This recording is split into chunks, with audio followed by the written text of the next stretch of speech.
Coach Paolo Magsaya. Gonzalez and marketing head of Business development. business development head of Sibol Games, Lily Loria. Welcome to the show. Okay, let's start with Lily. Pwede mo bang discussion will be discussed? Okay, yeah, so for this one, it's very simple and straightforward. So yeah, my role actually is to share the message of Moonton to our PH representatives for the IESF. So we are very much proud and honored that we are going to be sending two teams, men and men's and women's team for IESF. And of course, we would like to share our excitement about this lineup that that our country will be sending to IESF. We have seen, especially the men's team, because they are active players of MPL. So we have seen how these young men have matured as sportsmen, right? So our PH representatives, please know that the nation is with you with full pride and excitement as we represent and carry our flag in the world stage. And yeah, much more excitement and inaabangan ng mundo, maraming nanonood sa inyo at dumadami pa ang gustong makakita ng laro ng mga Pilipino. So, laban, Pilipinas. Follow-up question to that. Yes. So, hindi kasi required talaga yung mundo to proactively help Sibol and PESO in our national endeavor to secure championships abroad. But why do you keep doing it? Why do you proactively help Sibol and PESO in supporting our players? Of course, it nourishes these type of activities, even if it's not directly Moonton sanctioned events, right? They are still, these tournaments are still carrying our product and our game title. So, of course, the least that we can do is to, support them, promote them, and yeah, just be there for whatever support that they need because it's also nourishing the MLBB ecosystem. So, yeah, that's why we're always very much ready to help. And the next question is for you, Boss Lon and Boss Javno. Can you share with us insights on what happened during the combine of MLBB? So, hello. Thank you for having us here. First of all, I would like to put a commendation sa Moonton, especially Dugout Philippines for, of course, always having us and supporting the Philippine national team. As you may know, Sibol is the esports national team and of course, di lang naman MLBB yung what we do and represent. But I'm proud to say that Dugout Philippines has always been there since day one in nurturing our athletes and providing some form of support and encouragement. That's why we are always in a good position if MLBB is part of a competition. Then of course, yung strategy and everything, I leave it to GM Jam to explain. The combine, right? So, well, I would say, the combine is getting to a point where it's, the purpose of the combine is getting to a point where we get all of the peak athletes that want to represent the Philippines. I would say that this is the most stacked roster that we have for a combine. So that's why we are very excited to represent the Philippines and show what the Filipino athlete, esports athlete is made of. And I would say siguro the only thing which is good for the combine this time, which is also the hardest thing about the combine this time, is making sure that we select the right team because they are all very, they're all the best in the roles that they have. So we wanted to make sure that Coach Trev had all of the support and all of the resources to make the right decision. And I think whatever kind of roster that, at least in our perspective, whatever roster we could have cooked up for that day, we would probably win any kind of tournament on that day. Even if we did a randomized thing, but we gave all the support to Coach Trev and all of our confidence to him. And I think he came up with the best roster right now to represent the Philippines. narinig ko na nahirapan talaga yung Sibol na pumili ng roster kasi nakita niya naman sobrang powerhouse ng combine. So, can you give us an insight kung anong nangyari dun sa pagpili ng mga roster? And also to add to that, kanina, tuwang-tuwa, sobrang happy ni Sanford at saka ni Keller na nakapasok sila sa Sibol this year. Yun ang mga... I think yun din yung maganda dun sa sa perception ng mga athletes then when going into the combine. I think it's not really a secret to everybody that there was a lot of confusion when we started doing the combines and the qualifiers for the Philippines. I think it's come to a point that the athletes and the combine have matured enough that they understand how it works and why it's being done, who it's being done for, and why we come up with those kinds of decisions and why we have the combines. And why it's all hard for us, and at the same time, siguro ang maganda sa may latest na combine is that everybody really wanted to represent the Philippines. And that's the hardest part. So everybody really wanted to be part of it. And I think for us, we're very happy that we have that good problem. Diba? And I think also we're very happy that the combine is doing exactly what it's supposed to do. We have a lot of professional teams that made it inside, and they are aspiring athletes that want to represent the Philippines, and they're the best in what they do. And we also have an amateur team that made it inside. So one of the things that we wanted to do for the combines is to make sure that we nurture the next generation.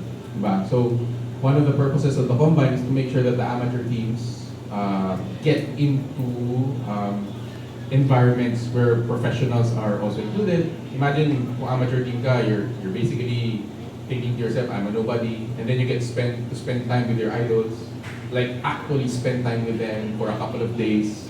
You get to play with them, you get to see how they work, how they play, and all that stuff. So I think it sends a really good message to the amateur teams that they have something to look forward to.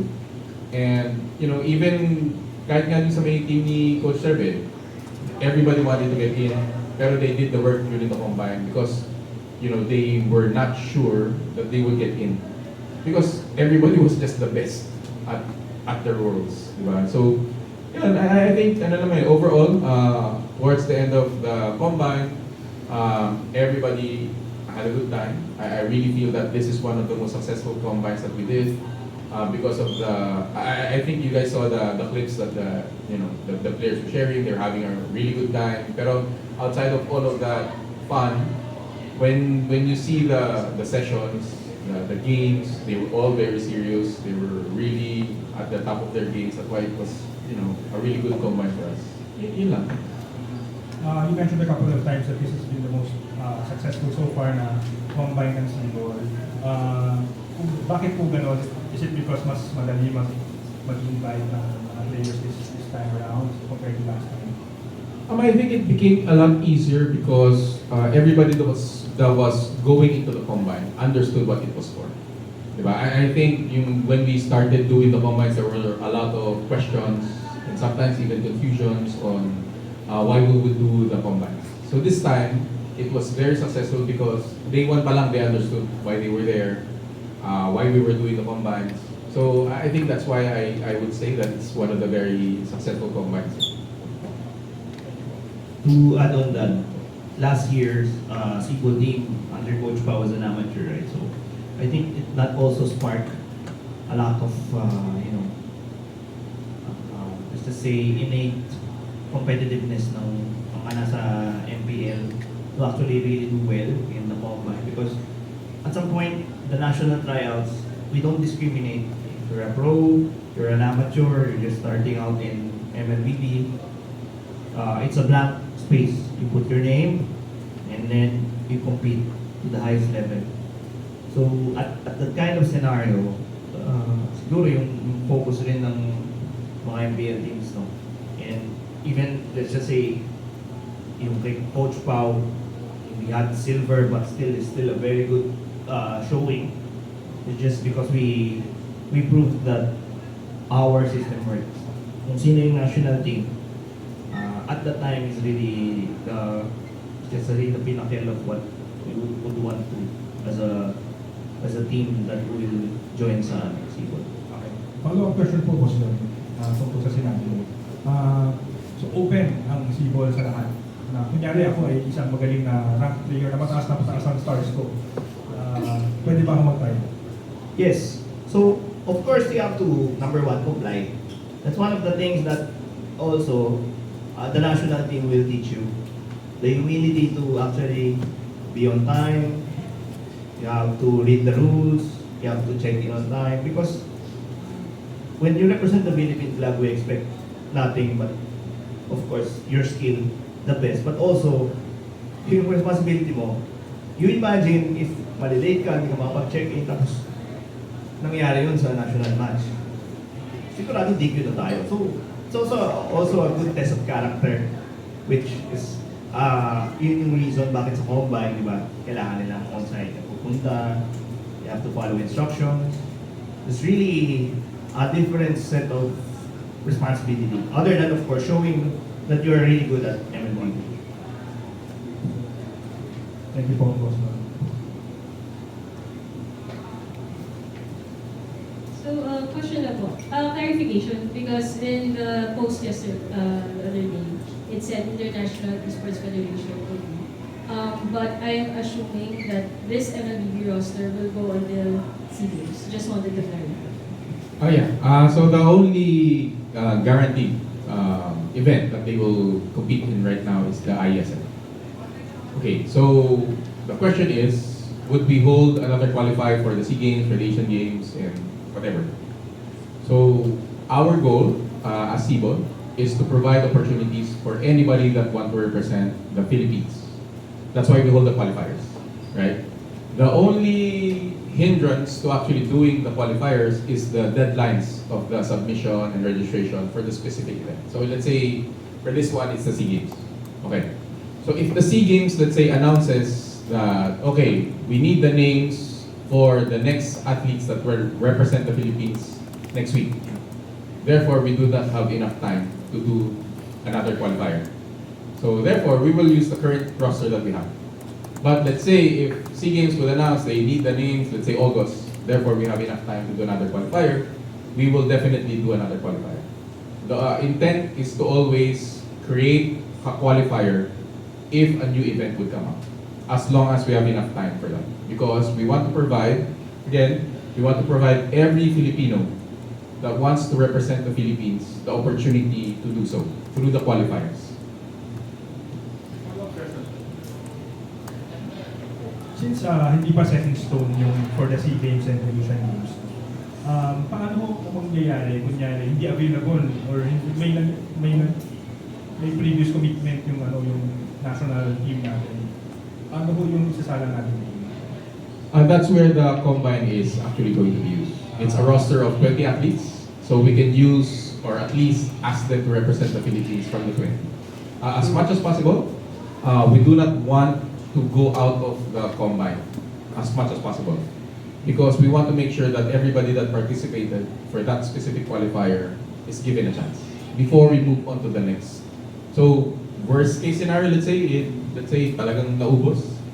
If we cannot do a qualifier and then we cannot use all of the 20, and then we would move on to the next option. But I think that's a really improbable or low probability scenario at that point. Thanks, Boss Dan. Related po dun sa ano. Related question po, Boss Jam. So, of course, IESF and then SEA Games, Asian Youth Games. What are the other events that Sibol is eyeing to compete in this year? Actually, anybody that would, any event where our federation is invited, we would definitely try our best to represent the Philippines. But syempre, there are different events that would not make sense for us to compete in.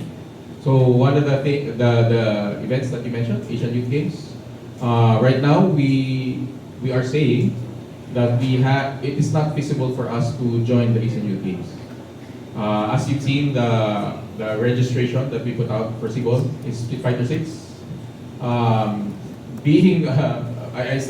don't know if you guys know, I started my esports journey through fighting game community. And from what I understand right now is that we do not have an athlete that is, that that passes all of the requirements for the Asian Youth Games to actually be able to represent the Philippines. So we opted out of the Asian Youth Games as of this point because it's not really about just participating in the games. It's more of representing the Philippines properly, and that's something we want to make sure is understood. A two-pronged question po. First for Sibol. We've been talking about yung men's lineup po at how this is the strongest now. But siguro at this point, what is a feasible expectation for the women, our women's team in IESF, considering na yung kumbaga the roster that we have, the pool that we have for the national team? Always the expectation for us, even for the women's team or any other team, is a podium finish for us. So that's a reasonable expectation when we send out teams. Or syempre, we have high hopes for gold, all that stuff. But a reasonable thing to expect out of all of the teams, even the men's team, is a podium finish. And I think those guys for themselves are trying to aim for the best, which is gold always. But for us, it's reasonable to expect that at the level of the Philippines right now in terms of MLBB, I think we can't expect anything lower than a podium finish and probably a silver. And for Moonton naman, you talked about yung, I guess, the continued support for Moonton for the national teams. Would you say there's some concerted effort also for maybe women esports athletes, especially the MLBB team that presented to IESF? Okay, as for this one, we let, of course, PESO determine the lineup of the women's roster. Yeah, technically we're not directly involved in terms of getting these players to be lined up for IESF, but yeah, there are other tournaments also to look forward to, international tournaments to look forward to that we are gonna be supporting as well. But yeah, definitely for this one is really PESO. I'll add on to that now. PESO or Sibol will not be able to do any of this properly without the support of Moonton. Especially the Moonton PH has been very gracious enough to work with us in terms of, let's say, the really important things, that they scheduling, when our tournaments or when the qualifiers will happen, when the combines will happen. They're very, gracious enough to collaborate with us to make sure that we can, bust out the best female athletes, the best male athletes, which we can never do if they do not coordinate with us. Did you adjust your schedule? We try to find a way to, yeah, we technically help medal because, we have contacts as well with the teams. Yeah. Yung pumasok sa isip ko, last question na galing sa sige lang. Kasi sa ibang national team, kaya nila, pwede nilang ginamin yung mga NBA stars katulad ni Jordan Clarkson para maglaro sa ating national team for Asian Games, for example. Dito rin ba sa Sibol, pwede natin gawin yun? I think we have a different approach because esports is very, compared to conventional sports, it's very volatile. Diba? So that's why we do the qualifiers. Because it doesn't matter if you're the champion today, you might not have the best skills next month. So we want to do the qualifiers over and over again, and we don't want to give, at least right now, we don't want to give anybody special attention just because of your accolades. Diba? So esports is very volatile. It's not going to work for that specific month, and all that stuff. So we want to make sure that everybody, even the amateur teams, are in tip-top shape every time we announce a qualifier. We want the best team for that specific name or quarter or whatever. May iba pa bang questions, guys? Na-refer ko lang po, Coach. Sorry, Boss Job. Yung announcement po ng Sibol for IESF, ito lang po yung complete team ng Sibol. We're not gonna play for other teams like Tekken. I don't think they have taken right now in ISF, unfortunately. So that's the regretful thing for us right now. And as always, thank you for the question, by the way. It's a chance for us to clarify. The games are not decided by the Philippines or even PESO or anybody. Not one country decides it. It's being decided by the International Federation itself. So when we see questions on social media about why not this, why not that, ba't hindi kasali to, ba't hindi kasali that, those things are not decided by individual countries themselves. They are decided on by the host country and by the federation. Let's say SEA Games, Asian Games, mga ganon. Those things are decided by the host country themselves. And it's not it's not really something that we can control, but definitely something we can kind of, let's say, the best thing we can do is kind of influence it by making sure that we join it if it's there. Pero ultimately, it's a long process, and we are not really, the ones deciding on it. Actually, one of the things that I think you guys might want to clarify is, ask ko si Coach Pa what his experience yung last namin. I think those are the things that we can highlight also for this. Especially yung IESF nila, we are very successful in a sense, and it's an amateur team, so you might want to get these insights on them. I-exclusive ko sana yun, pero sige. Mamaya kasi magre-reklamo, nandito ako, hindi naman pala, napabubulak, kinakabahan na yan eh. Exclusive ko sana, pero sige po. Coach Tao, I actually wanted to highlight your experience nga po last year, especially given the RRQ's run. It was a very busy schedule for your team, and you were still able to pull up a podium finish for MLBB. So how, I guess how, the highs and lows of that run last year as the Sibol head coach, juggling between two hats, if you will, a professional coach and a national team coach. Okay, so yung process doon is actually, nagsimula sa combine. So I have to pick like the 5 I'm gonna play, right? And meron din naman mga galing na teams na kasama namin ng time na yun, which was Smart Omega and Falcons. And then there's another amateur team with RBFR1. So I have to pick between all those players that are available during that time. And ang masasabi ko lang is mahirap, as a national coach, mahirap pumili ng 5 kasi pag yung team mo yung nanalo, syempre parang pinaghirapan ng team mo mag-champion sa qualifiers na yun. It's hard to take them out of the spot, the lineup, right?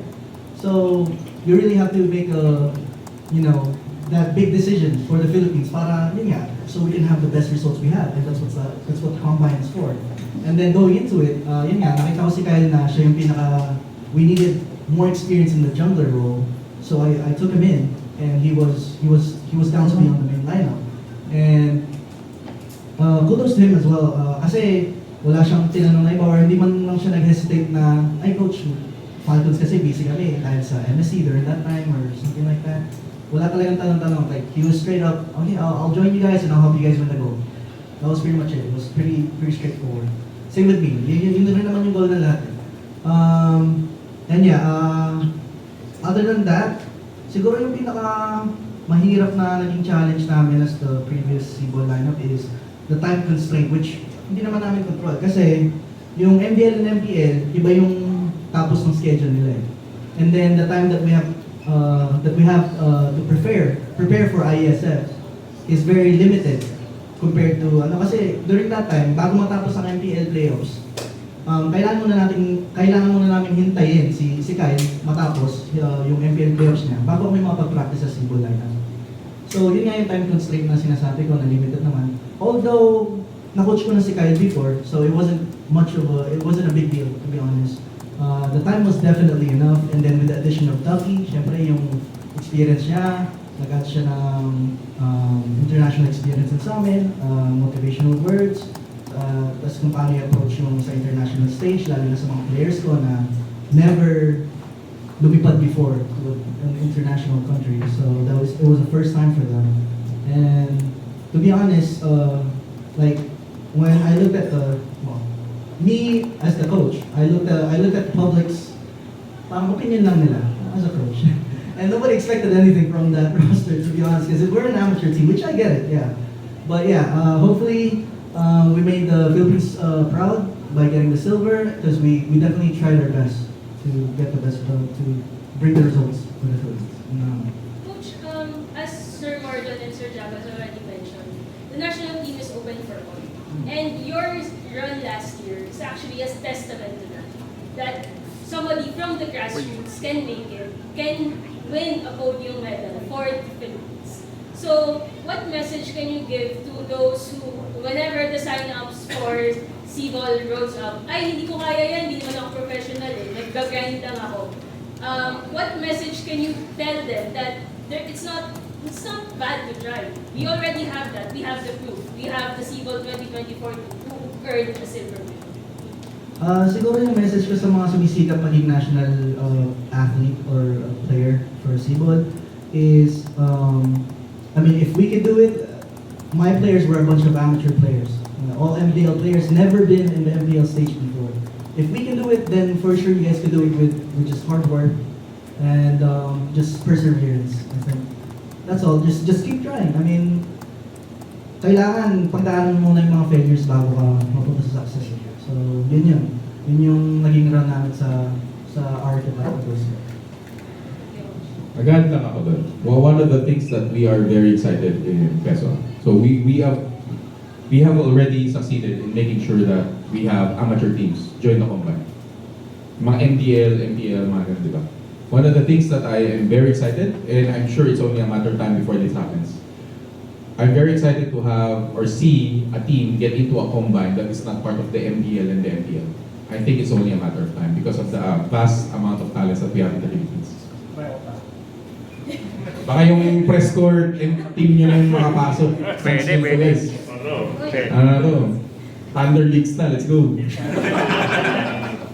Yes.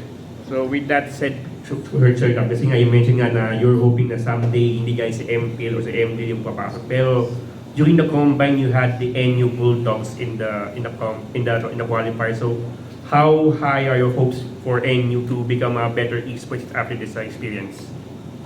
It doesn't matter if they're the NU or any other team. I really have high hopes for any of the teams that are not part of the MDL and the MPL. Siyempre, at the end of the day, these are all going to be Filipino athletes. Diba? And it's part of my job to make sure that we nurture the next generation. And they are the next generation. So I'm going to root for anybody that's not part of the MDL or the MPL to come into the combine. And we will make sure that they really have a good experience once they get in.